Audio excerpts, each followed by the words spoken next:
Hello, Riverman fans.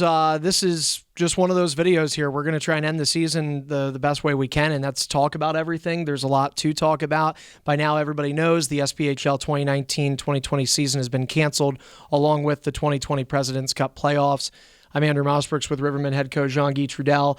A lot to dissect over these last couple days. I was thinking about this interview and bringing up how you have to be mentally strong in times like these. You have to look to positives in times like this. And the more I thought about that statement, times like this, I don't know that we've had one like this before. I mean, in your hockey career, which is a lot longer than mine, for sure, have you ever experienced anything like this? Nope, first time. So uncharted territories for a lot of people right now, from ownership groups to fans to players to coaches.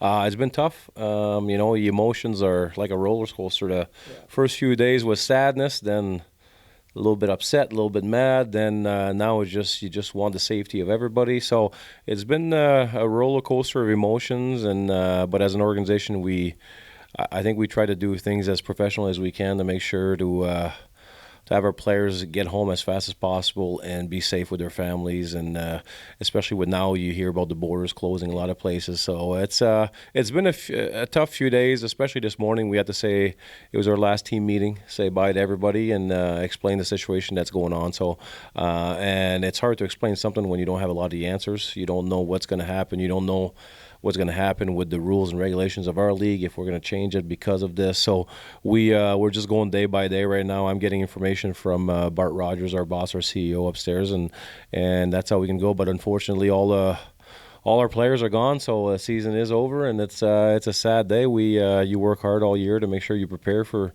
this time of the year, the best time of the year, and you feel bad because I always feel, as a coach, you feel like there's going to be another year. As players, a lot of those players might retire after this year or find work or go to another league, go to Europe. So it's a lot of them, it's probably their last time wearing a Riverman uniform, and who knew that that last game would be against Roanoke here at home. So it's been a crazy few days. The league's canceled due to the coronavirus. COVID-19 has resulted in the SPHL canceling its season. The ECHL made that announcement a day earlier than us. Just to kind of talk about that timeline, at least from our perspective, because you're not going to see a lot of coverage at the minor level. I think for us, and I'm going to ask you, me personally, we were on a bus to Fayetteville, about a 15-hour bus ride. 2 hours in, you've got the dish TV, so you're able to get some of that signal, and we saw that the NBA suspended its season. One of the players on the Utah Jazz tested positive for the coronavirus. At that point, did anything hit you? We were watching and we found out about it on NHL Network. So now the National Hockey League's talking about it. They made their suspension announcement the next day, and then we, had the trickle-down effect to us later in the evening. But what about the day before? What about that Wednesday night on the bus? Were there any eerie feelings? Yeah, there was, but you still try to think that you're going to be playing those games. Especially we were excited about that weekend. We two first-place teams that get to go at each other. So we were pretty excited about facing Fayetteville, and I think it was mostly when the NHL, when that got suspended, I deep down I knew it was going to be a trickle-down effect, and us and the ECHL are similar in the way we pay players and the way we do things with departments and everything. So we kind of had a feeling when they suspended or kind of postponed our season, we kind of knew the inevitable was coming with kind of just canceling the season as a whole. So it kind of hit me over there, and I was trying to stay as positive as I could, thinking that we might get a chance at this. And but it was so tough with the way our season. We only had 3 weeks left, and then playoffs are only 3 weeks. So the timeline was kind of tough to make it work, especially. And then the financial downfall of everything also. So we knew it was going to be tough, and we got the word yesterday. So as fast as we can, we got a team meeting going to make sure we ensure the security of all our players to make sure they get home. And like we talked about the borders and everything else, we just wanted to get everybody on the road as early as we could today. So going back to Thursday, that was when the NHL announced. What was it like for you being in the hotels? I think for all of us, it was a really bizarre time. Again, it's nothing you can really compare. I've seen the word unprecedented used in the press so much, and it really is true. For the SPHL, I think we were the last pro league in North America to announce too. So Is it hard there because it's one of those things where you see it coming? I mean, when the NHL does it, you see it coming. The AHL is doing it a half hour later, but I think the NHL made their announcement, I want to say maybe around 1 o'clock that day, and ours didn't come in until closer to 8 at night. So was it hard just that day? You're kind of out of your control. At this point, I think we had already finished our practice in Fayetteville, but at this point, you're back in the rooms, you're trying to make dinner plans, and you kind of, social media is so evil, but you can't help but check your phone every 5 minutes to see the updates. Yeah, I think I wasn't. I just wanted to take a nap to forget about everything. We just had a long bus ride. We jumped on the ice. We had a great. I think the energy was phenomenal in practice. And we spoke about before practice, you never know, maybe this will be our last practice. So I think it was great to be with the boys out there and skate. And when I was in the hotel room, I had a feeling. I was just waiting for the phone call and see Bart Rogers on it. We finally got it around that time, 7:38, and then I had to announce it to the players. But what is that? What is that wait like? I mean, were you able to block it out? No, not really. You knew it was coming. Like I said, I just wanted to kind of, I don't know, put my brain around, away from it and take a nap and forget about everything for a while, because you spend a lot of hours in the hockey season, from the coaching staff to our training staff to our equipment guy to our just everybody that does the hockey part of it. You spend so many hours to prepare for the playoffs, and all of a sudden it's all taken away. So it's tough, and the older you get, it seems like the less chances you're going to get at it. So I don't know. It was a tough feeling. Then you announce it to the players, and then they're like your family, your boys. Right. So they're scared.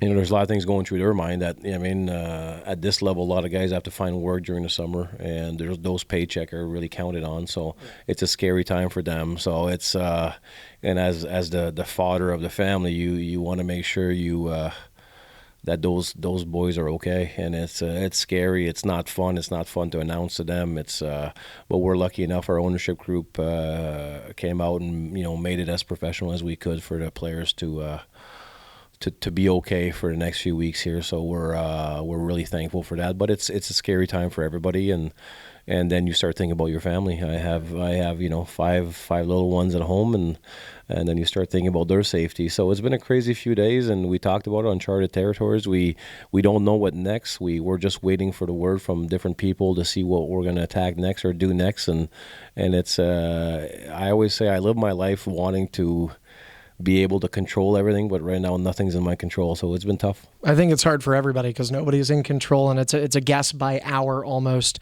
I know this is a lot of doom and gloom. Let's try to look to some of the positives. There's a lot to look at. I mean, and I'm sure for you too, when you reflect and when you go through these last couple of days, there's got to be some points where you have to think of things that can bring you up. And you know what? You played 46 games. This team was in a tie for first place. A lot of great players. You see your veterans come through, but also some new faces that have come in. Eric Levine was a returning presence that was dominant in net.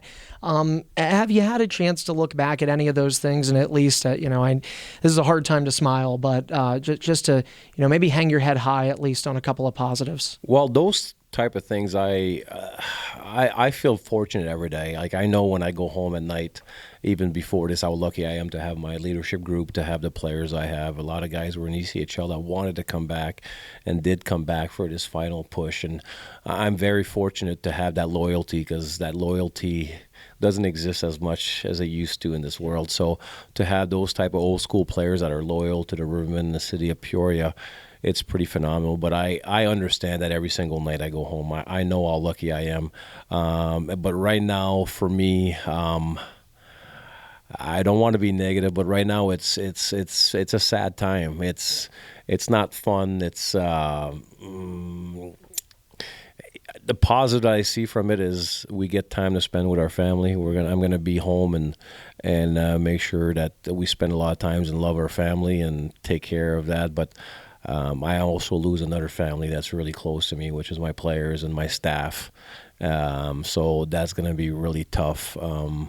So I think that's going to be more when hopefully this kind of blows over and we can get back to normalcy here. And then after that, I'm going to start thinking on all the positives. And, there's probably going to be a lot of new rules and regulation to our league since we're kind of losing a season. So I don't know what's going to happen there. So I think when everything blows over, hopefully quicker than, quicker than we want, and then I can maybe think about those positive things.